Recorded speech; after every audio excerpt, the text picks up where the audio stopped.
My family and I moved into Maple Grove, a quiet suburban community in Oregon.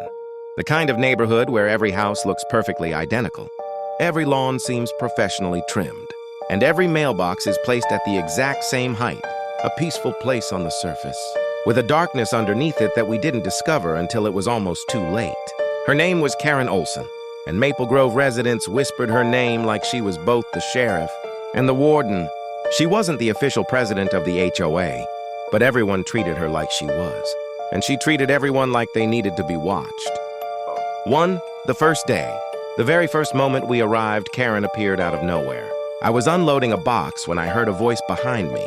"Hi, I'm Karen. Welcome to Maple Grove. Just a reminder, we don't allow moving trucks after 5 p.m. I checked my watch. It was 4:57 p.m. Before I could answer, she leaned closer and added, "I'll allow it today, but try not to make this a habit." She smiled politely, but her eyes weren't smiling. And as she walked away, I noticed something strange. She wasn't looking at my face. She wasn't looking at the truck. She was staring directly into my front door, almost like she was checking what was inside. The warnings begin. 2 days later, at 6:15 in the morning, Karen showed up again. This time holding a clipboard. "Your grass is a 1/4 inch above HOA standards." I had barely been here 48 hours. Before I could argue, she said, "Maple Grove has standards. We expect everyone to cooperate." Then she looked at my house, not at the exterior, not at the porch. She stared straight at my windows. "Make sure your blinds stay closed at night," she said. "We maintain uniformity here." I didn't think much of it. But that night, around 2:40 a.m., I heard something. A light, sharp tapping on the window. Tap, tap, tap. I got up, opened the front door, and looked outside. No one. But in the middle of the lawn lay a perfectly clean white paper, dry, crisp, untouched by dew. The note read, "Blinds must remain closed at night. You have been warned. HOA Enforcement Unit." Something about it felt wrong. The paper was dry, but the entire lawn was wet with dew, meaning whoever placed it did it seconds earlier, and whoever tapped on the window disappeared without a trace. 3. Liam's encounter. The next afternoon, my 8-year-old son Liam was playing in the backyard. I heard him talking to someone. When I went outside, he was standing at the fence, smiling at the woods behind it. "Who are you talking to, buddy?" I asked. "The lady who watches people." I froze. "You mean Karen?" He shook his head. "No, not her. This one has long gray hair, and she whispers funny things. There were no houses behind our fence, just woods." I asked him what she said. Liam replied, "She told me she lives inside houses when the blinds stay open." A chill ran down my spine. That night, my wife Rachel and I double-checked every blind and window. We even turned on the porch light. But the next morning, I checked the porch camera. At 2:37 a.m., a tall shadow stood outside Liam's bedroom window for 11 full minutes.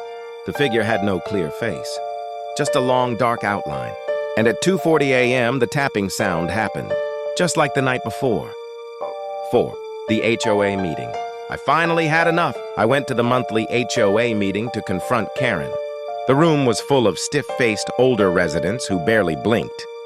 Karen sat at the head of the table like a judge. I explained the notes, the tapping, the shadow, everything. Silence. Karen folded her hands and said, "Blinds are not just about aesthetics. They are about containment." I asked, "Containment of what?" She lowered her voice. "You're new. You don't understand Maple Grove." Then she leaned forward and whispered, "We keep the blinds closed so she doesn't wake up." The entire room nodded. Not one person questioned it. Not one person acted surprised. I felt like I was the only one who didn't know a secret everyone else had accepted. 5. The empty house. Karen finally sighed and said, "If you want proof, look at the Wilson house on the next street." The next day I went to check. The house was abandoned. Every window painted black from the inside. The lawn dead. Mailbox overflowing. A neighbor quietly walked up to me. "They left overnight," he whispered. Their daughter kept saying someone was standing behind her curtains.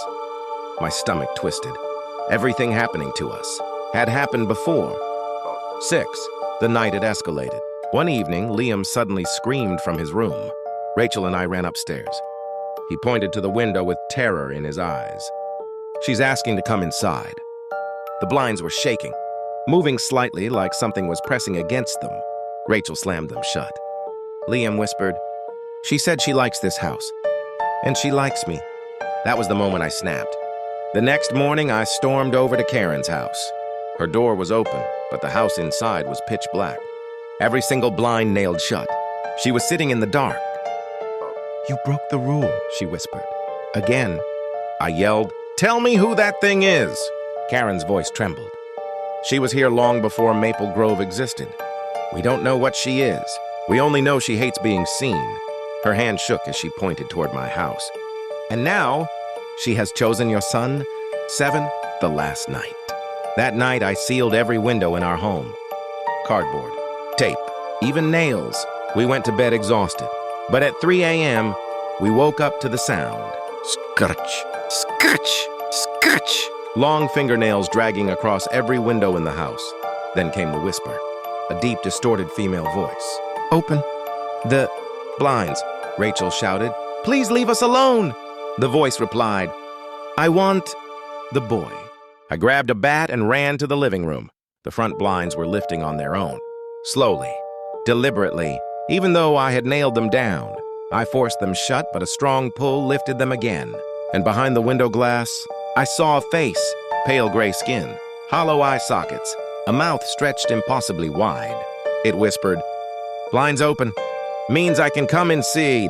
I screamed, slammed them down, and sprinted to Liam's room. The blinds there were already halfway open. Liam stood in front of them, eyes unfocused, hand reaching for the cord. On the other side of the window, inches away from him, was the pale face. I grabbed him, yanked him back, slammed the blinds, and locked the window. The scratching continued all night. We sat in the hallway holding Liam, praying for sunrise. 8, leaving Maple Grove. At first light, we packed our car. As we were leaving, Karen watched from her yard. "You can run," she said softly. "But keep your blinds closed." "Wherever you go," I asked. "Will she follow us?" Karen looked at her dark house. "She will try, but if she can't see inside, she may lose your trail." Rachel asked, "What about you?" Karen smiled sadly. "A long time ago. She chose me too." For a moment, I saw something in Karen's eyes, a faint gray fog, almost like the creature's hollow stare. 9, the final message. We moved across the country. New house, new neighborhood, new start. I never allowed the blinds to stay open, not even for sunlight. But one morning, Rachel forgot. She opened the kitchen blinds for just a few minutes. When she came back from the living room, there was a piece of paper on the counter, perfectly white, perfectly dry. The handwriting was familiar. "Blinds must remain closed. You have been warned." But below it was a second message, written in long, uneven letters that looked like they were scratched into the page. "I found you.